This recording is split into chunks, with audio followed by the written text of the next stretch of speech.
Okay, so we're going to be thinking about joy. Are you joyful?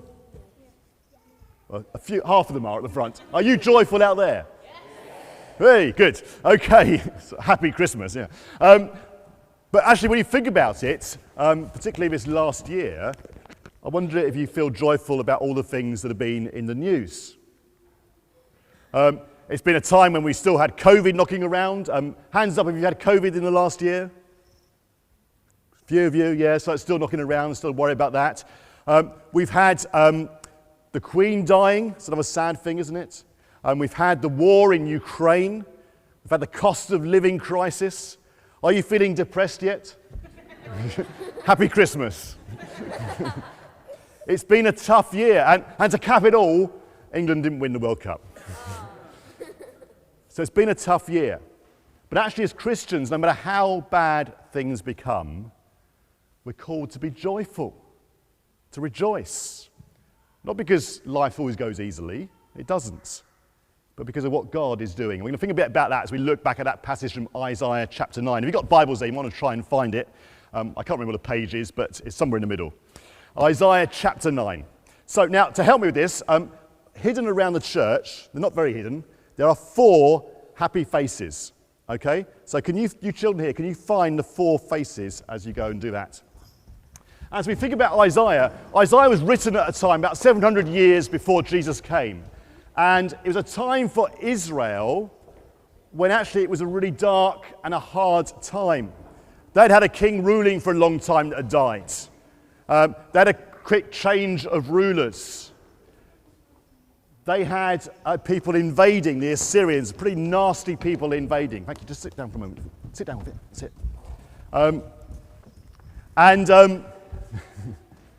And the king of the time, he had sort of turned away from God. Ahaz, he was a pretty horrible king, and he thought he didn't want to go with God. He'd given up on God. He'd closed the temple and all sorts of other things. So for those that wanted to be God's people like Isaiah, 700 BC was a really dark and difficult time. Lots of things going wrong. And it's during that time that Isaiah had some of these prophecies, and he spoke about what God would do, how God can give hope and joy even in the midst of darkness. So I'm going to use the Advent calendar we have here to help me with this a bit as well. Now, who's got the purple face? Got a purple face? Brilliant. Okay, so, do you want to hold it? Come up here. Right, on the back of the purple face, can you see what that is? The sun and the sea. The sun and the sea, that's right. Do you want to turn it around and show everyone? There you go, the sun and the sea. Now, you could say it's a sunset. It's going to be a sunrise, okay? It's important to get the right way around. It's a sunrise. And Isaiah says, look, you people living in darkness, you're going through really tough and hard times. And actually, he was talking, if you read the verse before, about the place of Naphtali and Zebulun, which is by the Sea of Galilee. And at that time, they were the places that first got invaded by the Assyrians. And you think the Russians are bad, the Assyrians were horrible. And for people like Isaiah sitting in Jerusalem thinking things are tough, they would look at the people living up by the Sea of Galilee and think they've got it really, really tough. Like we live here, we think maybe things are tough now in Britain, but we look at what's happening in Ukraine, we think they've got it really, really tough. They're living in the darkest of dark times. And Isaiah says, to them a light will come. To them a light will shine. He's saying that no matter how bad things get, no matter how tough things become, God can send light into your darkness. God will turn it around. And of course, in a way, he literally fulfilled that. If you go to Matthew chapter 4, he quotes those verses. And he says, Jesus came to the region of Galilee, to the place of Naphtali and Zebulun. He came as a light into the darkness. The light was dawning. Great, you're doing a brilliant job. Shall we stick that up? Let's stick that up here.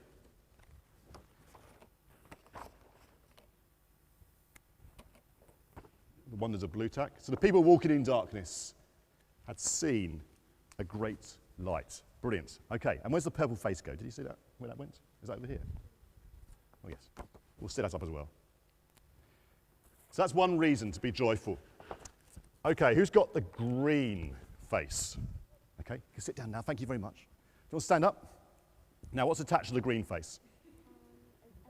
A balloon. Okay, now, do you want to hold that? Now, what do balloons do? They blow up. That's right. Okay, now, this is always very risky to do this. Let's put that down.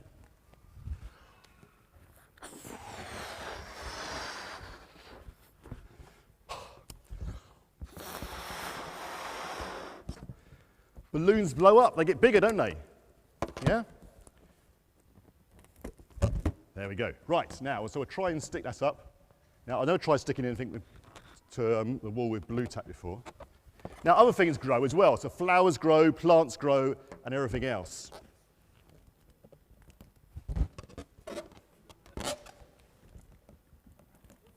Lots of things grow, but balloons don't stick. There you go. We'll put the balloon there. You get the idea. Isaiah says, "You have enlarged the nation." Now, why was he saying that? He was saying, you see, in Isaiah's time, lots of the people of God were saying, look, the Assyrians are winning. The Assyrians are doing really well. They're fighting. They're beating us. Clearly, Assyria is the way of the future. Clearly, their gods are the way to go in the future. We should start following them. And Ahaz closed the temple, got rid of the older stuff, and said, we're going to follow the new ways of the new traditions of the Assyrians, and started setting up all sorts of other gods. But Isaiah was hanging on with some of the other people. He was saying, no, we're going to stick with the God of the Bible, because even though we may feel small in number, even though we might not feel like the majority, God will expand his people like a balloon blowing up. And today we might feel that as a church, as Christians, we're becoming smaller and smaller. The latest statistics came out that less than half the people in the country now even call themselves a Christian. We may feel that we're getting smaller, but God can make things bigger. God will grow his people. Jesus, when he came, most people didn't really stick with him. Most people didn't follow him for very long. But the few that did became, bit by bit, a massive group of people. A group of people that's now spread all over the world. And in some parts of the world, the number of Christians has grown massively just in the last 100 years. God has the power to enlarge the nation. So shall we stick up that happy face? Even though the balloon won't stick up, we can stick up the green face.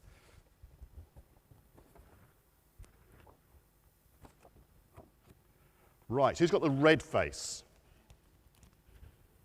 You come up.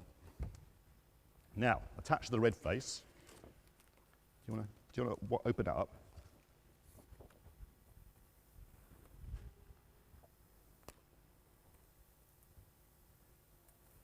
Oops. There you go. If I stapled it together, it's my fault. Let's do that. Right. Do you want to hold that up? Now, in Israel's time, the enemy were the Assyrians. They were beating them up, they were oppressing them, they were causing all sorts of problems. But of course, throughout history, there's been all sorts of enemies, all sorts of problems. You may feel that you got enemies, that your boss is a bit of an enemy, he feels like you're oppressing you. You may feel that the government might be a bit rubbish. You may not. You may feel that illness is taking over you and oppressing you. There's all kinds of things in life that tend to oppress us and beat us up. But God says those things will not last. They'll be torn apart. Do you want to rip it apart?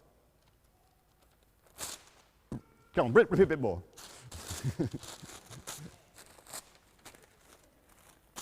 God destroys the enemy. Oops, gone away. There you go. Thank you very much. Okay. And that's the thing to be happy for, isn't it? When our enemies are destroyed, we can be happy about that. When illness goes, we can be happy about that. And when Jesus came, he healed people, he cured people, he raised the dead, and then he defeated death itself. He's very good, he's going to throw the rubbish away, isn't he? Defeated death itself by rising from the dead. He shattered the yoke of our enemies, and we say we wait for him to put all enemies under his feet. That's a reason to be happy, isn't it? Jesus has done that. Right, last one. Who's got their last face? Rachel, you can bring that up. Now,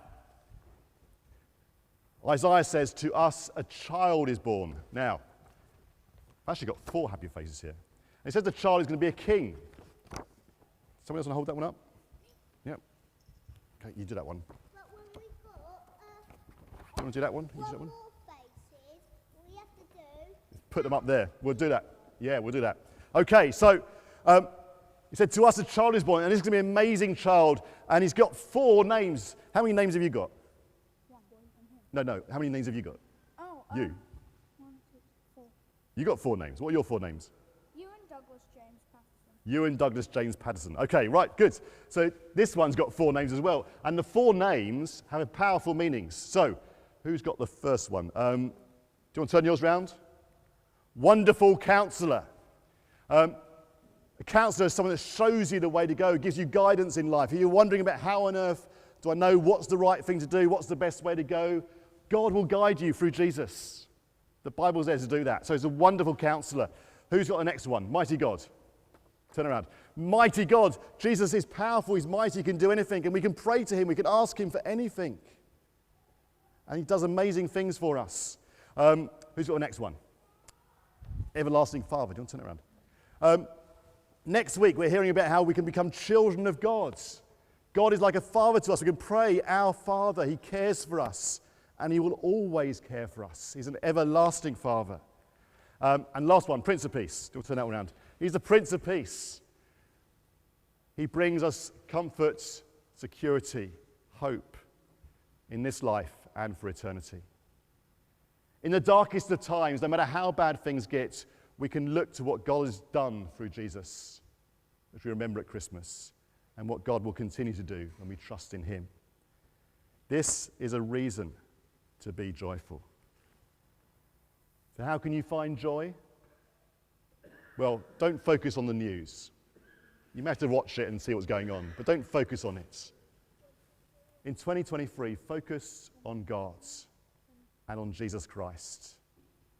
That's the way you find joy and hope, even when there's darkness around.